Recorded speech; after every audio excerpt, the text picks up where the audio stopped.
Our new topic is possessive case apostrophe s and of. Bugungi yangi mavzumiz egalik qo'shimchasi, ya'ni ning qo'shimchasini bildiruvchi apostrophe s va of preposition'ni o'rganamiz. Bu ikkala preposition, bu apostrophe s qo'shimchasi va of ikkalasini ham tarjimasi ning degani. Biz esingizda bo'lsa, sizga olmoshlar mavzusida egalik olmoshlarini o'tgan edim. Ning, niki degan olmosh turlarini o'tgan edim. Endi bugungi mavzumizda egalik qo'shimchasi bilan tanishib chiqamiz. Egalik qo'shimchasi apostrophe s qachon ishlatiladi? Biz ismlarga yoki shaxs nomlariga nisbatan ishlatganimizda aynan apostrophe s dan foydalanamiz. Har doim mening, sening, uning demaymiz-ku. Ismlarni aytamiz, mana shularga nisbatan apostrophe s dan foydalanamiz. Ya'ni aytaylik, ukamning mashinasi demoqchi bo'lsak yoki ustozimning sumkasi deb aytmoqchi bo'lsak, mana qara egalik qo'shimchasi o'zbek tilida bor. Ingliz tilida aynan shu qo'shimchani apostrophe s beradi. Demak, mana Bobning mashinasi, Bob's car. Qarang, ismdan keyin apostrof qo'yilyapti va s qo'shimchasi qo'shilyapti. Apostrophe s ning degani. Children's room, bolalarning xonasi. Girls bag, qizlarning sumkasi. E'tiborli bo'ling, otlarni ko'plik shakli ikki xil usulda yasalardi. Regular, irregular. Regular otlarimizga, ya'ni otning qo'shimchasiga s qo'shimchasi bo'ladi.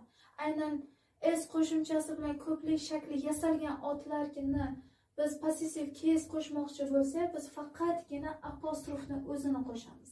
Chunki ikkita s kelishi mumkin emas. Esingizdan chiqmasin. Yana bir aytib o'taman, otlarni ko'plik shakli s bilan yasalganda, ning qo'shimchasini qo'shayotganda apostrofni o'zini beramiz. Irregular otlarga esa ko'pligiga apostrophe s ni o'zini qo'shamiz, chunki ularning tarkibida s qo'shimchasi mavjud emas. Ya'ni children ko'plik shakli bu. Bolalar degan bolalarning children shaklida ketadi. Navbatdagi qoidamizga qarang. Bob and Thomas project. Bu yerda 3 ta ism kelyapti. Demak, agar bizda 2 va undan ortiq ismlar berilgan bo'lsa, nomlar berilgan bo'lsa, oxirgisiga apostrophe s qo'shamiz va bu oxirdagi apostrophe s qolgan hamma ismlarga, nomlarga tegishli bo'lib ketadi. Bu aynan possessive case haqida edi. Apostrophe s ni biz ikki xil tarjima qilishimiz mumkin. Ning va niki tarafida tarjima qilamiz.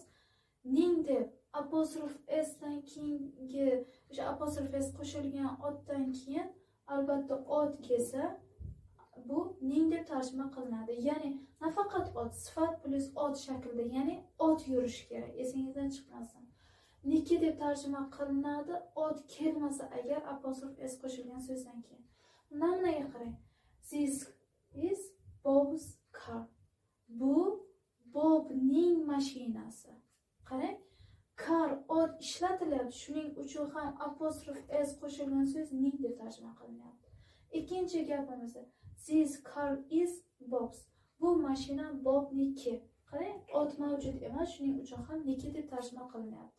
Niki deb tarjima qilinilishi uchun berilayotgan ot gapning boshida kelgan bo'lishi kerak yoki berilayotgan mana bu gapdan oldin o'sha ot haqida gapirib o'tilgan bo'lishi kerak. Ya'ni aniq qaysidir narsa haqida aytilgan bo'lsagina biz apostrophe s dan keyin ot qo'ymasligimiz mumkin.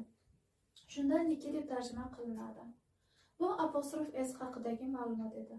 Navbatdagisi of qachon ishlatiladi? Of bu ham ning degan ma'noni bildiradi. Asosan narsalarga nisbatan ishlatiladi. Ya'ni ikkita qismdan iborat bo'lib, ikkita so'z bo'lib, bitta qismi, asosan shu ikkala qismi ham ma'lum bir qismi narsa bo'lishi kerak. Masalan, kitobning muqovasi shaxsga tegishli bo'lishi kerak emas.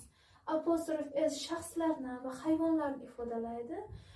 Of esa narsalarga nisbatan qismini aytganda ishlatiladi. Kitobning muqovasi deb o'tdim. The cover of the ikkalasi ham narsa bo'lyapti, ya'ni predmet bo'lyapti. Shu holatda ofdan foydalanamiz va of asosan the of ko'rinishidagi birikmalarda yuradi.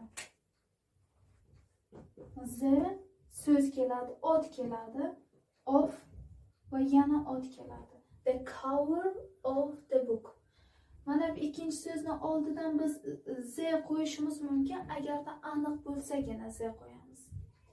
Va the oflik birikmalarni tarjima qilishimiz qanday bo'ladi o'zbek tilida?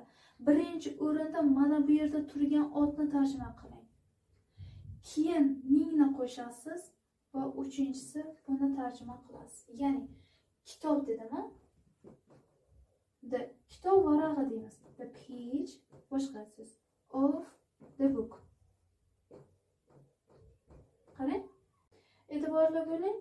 Kitob bir tarjima qilinyapti, ikkinchisi ning qo'shilyapti, ya'ni kitobning bo'lib ketyapti va uchinchisi varag'i yoki beti. Uchinchi page so'zi tarjima qilinyapti. Ya'ni mana shu holatda tarjima qilishimiz kerak. The of birikmalari oxiridan boshlab boshiga qarab. Tashkilotlarga nisbatan ham ofni ishlatishimiz mumkin, ham apostrof s ni ishlatishimiz mumkin. Misol uchun hukumatning qarori demoqchi bo'lsak, the decision of the government deyishimiz mumkin yoki government's decision deyishimiz mumkin. Mana shu holatda ikkalasi teng ma'noni anglatadi. Bu bugungi mavzumiz edi.